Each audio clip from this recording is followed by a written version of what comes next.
UPPL आरो BPF खौ खौसे खालामनायनि थाखाय दुलाराय बर' फरायसा आफादा जि लेभेलाव जि स्तराव जों रल लानांगौ लादोंमोन आरो हाग्रामा महिलारि बिथांजोंबो रायलायदों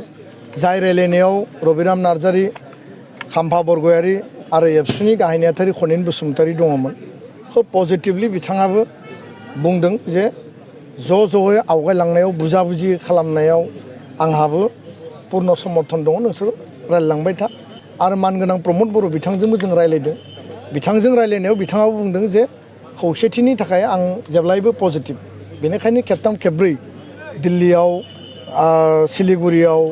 धालिगाव क'क्राझाराव गुवाहाटीयाव रायलायनाय जादोंमोन आरो फैबाय थानाय 15 आगस्टनि उन सिगां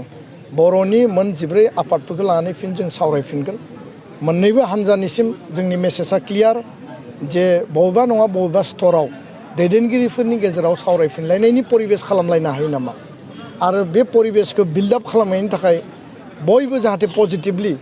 लालायलायोब्ला मोननै राजखान्थिखौ लानानै खौसेथिनि बाथ्राखौ नोंथांमोना गाहाय रल लानो खामानि मावदों दायो बेसोर खोथायाव साखादों बेफोर गासै बिथिंखौ हारिनि खौसेथिखौ लानानै माबायदि सिन्था खालामबाय दं दुलाराय बर' फरायसा आफादा जेब्लाबो पजिटिभ आरो पजिटिभ मोनसे आसा आरो मिजिंखौ लानानै जेब्लाबो खामानि मावबोदों 2024आव बर'नि मोननै आनसलिक रिजनेल शक्तिशाली जे राजखान्थि हान्जा माने BTC केन्द्रिक BTR केन्द्रिक UPPL आरो BPF खौ खौसे खालामनायनि थाखाय दुलाराय बर' फरायसा आफादा जि लेभेलाव जि स्तराव जों रल लानांगौ लादोंमोन आरो हाग्रामा महिलारि बिथांजोंबो रायलायदों जाय रायलायनायाव रबिराम नार्जारि खाम्फा बरगयारि आरो एबसुनि गाहाय नेहाथारि खनिन बसुमतारि दङमोन खोब पजिटिभलि बिथाङाबो बुंदों जे ज'यै आवगायलांनायाव बुजाबुजि खालामनायाव आंहाबो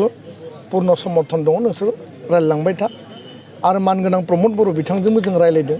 बिथांजों रायलायनायाव बिथाङाबो बुंदों जे खौसेथिनि थाखाय आं जेब्लायबो पजिटिभ बेनिखायनो खेबथाम खेबब्रै दिल्लीयाव सिलिगुरियाव धालिगाव क'क्राझाराव गुवाहाटीयाव रायलायनाय जादोंमोन फैयै फैयै नभेम्बर डिसेम्बराव बे रायलायनाया माने थाबथादों आरो रायलायनाया थाबथानायनि गुबै जाहोना जाहैबाय जे बे रायलायनायाव पजिटिभ मोनसे दृष्टिभंगि लानानै आवगायदोंमोनब्लाबो सिडली बाइ इलेक्सन फैनायनि उनाव बे इलेक्सनाव बिसायख'थियाव बायदिसिना खोथा बाथ्रा दान्थे बिदान्थे नांलाय खमलाय जानायनि थाखाय दुलाराय बर' फरायसा आफादा जाहाथे बे सिटुएसना एसे नर्मेलाइज जायो बे रेस्ट्रेन्ट जालायनांगौनि थाखाय जों आपिल खालामदोंमोन फैयै फैयै दा BTC इलेक्सन फैगासिनो दङ 1.5-2 मासनि उनावनो जागोन बे खोथाखौ लानानै पुनर फिन हाग्रामा महिलारि BPF नि आफादगिरिया गावनि माने आपिल खालामदों जे खौसेथिनि जे बाथ्रामोन बेखौ रायलायफिननांगौ प्रमद बर' बिथाङाबो बुंदों जे खौसेथिखौ खालामनोब्ला खौसेथि जुदि नांगौब्ला जोङो मोनसे फर्मुला दिहुननांगोन उरखाव ब्रह्म बिथाङाबो बुंदों खाम्फा बरगयारि बिथाङाबो बुंदों बे पजिटिभ नेगेटिभनि गेजेरावबो मोनसे आसाखौ जों दिनैबो नुदों न' डाउट दान्थे बिदान्थेया दाबो सोलिदों आर्गुमेन्टफ्रा गावबा गाव स्टेन्ड लालायनाय हान्जानि आदर्श नीतिखौ लानानै बिथांमोना होदों किन्तु बिनि गेजेरावबो जों पजिटिभ मोनसे लामा लानानै जोङो दिनैबो आसाबादि 14टा दल संगठन बर' हारिनि